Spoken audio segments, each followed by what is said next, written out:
এই বিষয়ে আরো তথ্য জানাতে এই মুহূর্তে বরিশালের পোর্ট রোড মৎস্য অবতরণ কেন্দ্রে আছেন সহকর্মী অপূর্ব অপু। ভোলার তুলাতুলির ঘাটে নাসিরউদ্দিন লিটন এবং পটুয়াখালীর কোড়ালিয়া মৎস্য বন্দরে আছেন শিকদার জাবির হোসেন। প্রথমেই যাচ্ছি অপুর কাছে। দেখুন, মাঝে আর মাত্র দুদিন বাকি আছে, অর্থাৎ আগামী 12 অক্টোবর থেকে সব ধরনের মাছ শিকার নিষেধাজ্ঞা জারি করেছে মৎস্য অধিদপ্তর থেকে, এবং যার ফলে কেউ কিন্তু মাছ শিকার করতে পারবে না। এবং এটিও করার উদ্দেশ্যই হচ্ছে মা ইলিশ যাতে করে সংরক্ষণ হয়, এর প্রজনন বাড়ানোর জন্যই ইলিশ প্রজনন বাড়ানোর জন্যই মা ইলিশ সংরক্ষণই এই কর্মসূচিটি গেল কয়েক বছর পর্যন্তই মৎস্য অধিদপ্তরের থেকে নিয়ে আসছে। এবং তারা দাবিও করছেন যে তাদের এই অভিযান পরিচালনার সফলতার কারণেই কিন্তু এখন ইলিশের উৎপাদন বেড়েছে এবং বেশ বড় বড় কিন্তু ইলিশ পাওয়া যাচ্ছে। এবং এই ইলিশ যে অভিযান আগামী 12 তারিখ থেকে যেটি শুরু হবে, এর মধ্য থেকে আগামী 22 দিনের অর্থাৎ 2রা নভেম্বর পর্যন্ত এই অভিযান অব্যাহত থাকবে। এবং মৎস্য কর্মকর্তারা যেটি দাবি করে আসছেন যে তারা গেল কয়েক বছর পর্যন্তই যে অভিযানগুলো পরিচালনা করছে, সেই অভিযান সফল হওয়ার কারণে একদিকে যেমন ইলিশের প্রজনন উৎপাদন বেড়েছে, অন্যদিকে ইলিশের যে সাইজ সেটিও কিন্তু অনেক বড় বড় পাওয়া যাচ্ছে। এবং এই সময়টাতে আপনি জানেন যে এই মুহূর্তে কিন্তু ইলিশ রপ্তানি কার্যক্রমও চলছে বাংলাদেশ থেকে পাশের দেশ ভারতে। দুর্গাপুজো উপলক্ষে এই ইলিশ কিন্তু রপ্তানিও করছে। প্রায় 4000 মেট্রিক টন ইলিশ রপ্তানির কার্যাদেশ দিয়েছে বাণিজ্য মন্ত্রণালয় থেকে। যদিও বা এ নিয়ে কিন্তু এখানকার ব্যবসায়ীরা ক্ষুব্ধ প্রতিক্রিয়া জানিয়েছে যে যেহেতু আগামী 12 তারিখ থেকে যেহেতু ইলিশ মজুত করা শিকার করা সেগুলো বন্ধ থাকবে, তার মধ্যে কিন্তু এই বাণিজ্য মন্ত্রণালয়ের যে নির্দেশনা রয়েছে ইলিশ রপ্তানি করা ভারতে, সেটি কিন্তু আসলে সম্ভব হবে না বলছেন এখানকার রপ্তানিকারকরা। এবং এই ইলিশের আসলে নানান ভেদে এখানে বিক্রি হচ্ছে। এবং আরেকটি বিষয় যে এই যে অভিযান পরিচালনার সময়টা, অর্থাৎ এই যে 22 দিন অভিযান পরিচালিত হবে, সেই সময়টাতে বরিশাল জেলায় 51,700 জেলে রয়েছে এবং এদের প্রত্যেককেই 25 কেজি করে চাল দেওয়ার ঘোষণা দিয়েছে মৎস্য কর্মকর্তারা। এবং মোট চাল দেওয়া হবে 1292.5 মেট্রিক টন। এবং বরিশালের যে 10টি উপজেলা রয়েছে তার সেখানে প্রতিদিন 40টি টিম কাজ করবে অভিযান পরিচালনার জন্য, যাতে করে এই 22 দিনের যে নিষেধাজ্ঞা সরকার দিয়েছে, মৎস্য অধিদপ্তর দিয়েছে, সেটি যেন বাস্তবায়ন হয়।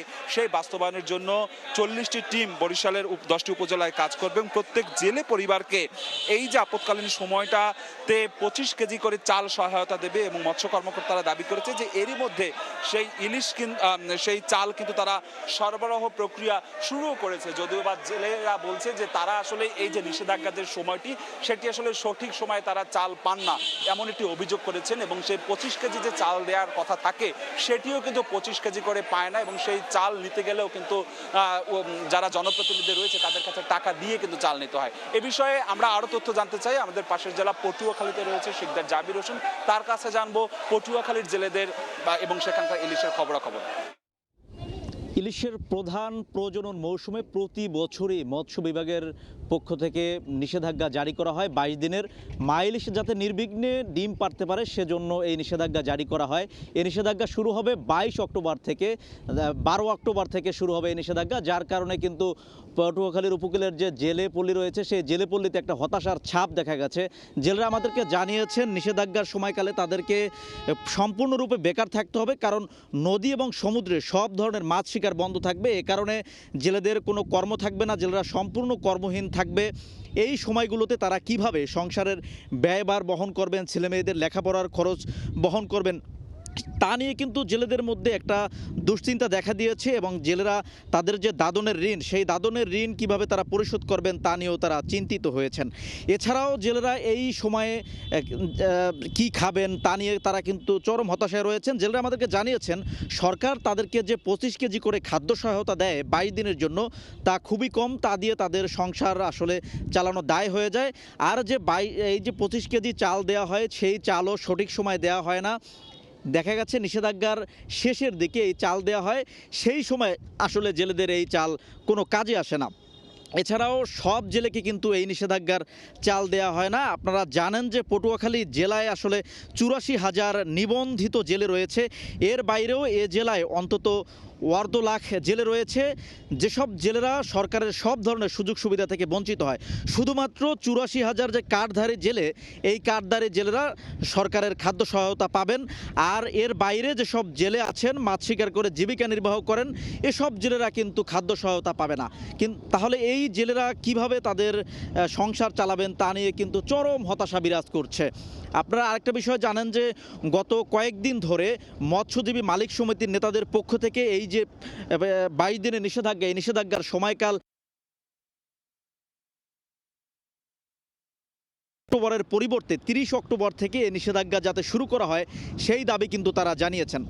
তাদের দাবি হচ্ছে গত 65 দিনের যে নিষেধাজ্ঞা গেছে, এই নিষেধাজ্ঞার পর গত 2.5 মাসের মধ্যে বৈরী আবহাওয়ার কারণে তারা ভালো এক মাছ শিকার করতে পারেনি।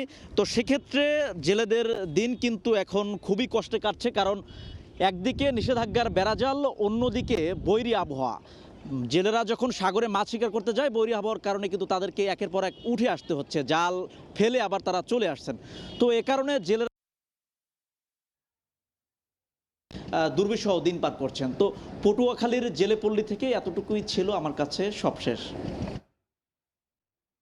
দর্শক, ভোলায় সংযুক্ত হতে পারিনি, যান্ত্রিক ত্রুটি, আমরা সংযুক্ত করতে পারিনি তাই। তবে আমরা এতক্ষণ সরাসরি ছিলাম বরিশাল এবং পটুয়াখালীতে।